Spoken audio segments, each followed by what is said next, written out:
आज हम बना रहे हैं एक कीमे मिक्सचर से दो मजेदार dishes, mini meat balls in tomato sauce और जूसी कबाब। सिर्फ चंद सेकंड्स की रेसिपी जो घर वालों का दिल जीत ले। लेकिन इससे पहले हमारे चैनल को लाइक और सब्सक्राइब करना मत भूलिएगा। 800 ग्राम बीफ कीमे में नमक, काली मिर्च और अदरक लहसुन का पेस्ट, एक teaspoon, half cup bread crumb और एक अंडा डालकर अच्छी तरह मिक्स करें और इससे 40 छोटे छोटे गोल गोल कबाब बना लें।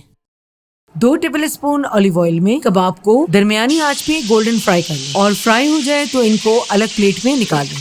सेम पैन में 2 tablespoon chopped garlic, half cup tomato puree, 1.5 glass पानी, नमक, काली मिर्च और पेपरिका हाफ टीस्पून और फ्राई किए हुए कबाब को शामिल कर दें। मिक्स करें और उबाल आने दें। ग्रेवी गाढ़ा होने लगे तो 1 टेबलस्पून मक्खन और थोड़ा सा हरा धनिया डालकर गर्मा गर्म सर्व करें और हमारा बहुत ही मजेदार mini meat balls in tomato sauce बिल्कुल तैयार। लेफ्ट ओवर कीमे के मिक्सचर में 2-2 टेबलस्पून प्याज और हरा धनिया डालकर अच्छी तरह मिक्स करें और इसके बड़े साइज के कबाब बना लें और 2 टेबलस्पून ऑलिव ऑयल में कबाब को फ्राई कर लें। कबाब अच्छी तरह फ्राई हो जाए तो एक प्लेट में सर्व कर दें। चलिए प्लेट तैयार करते हैं।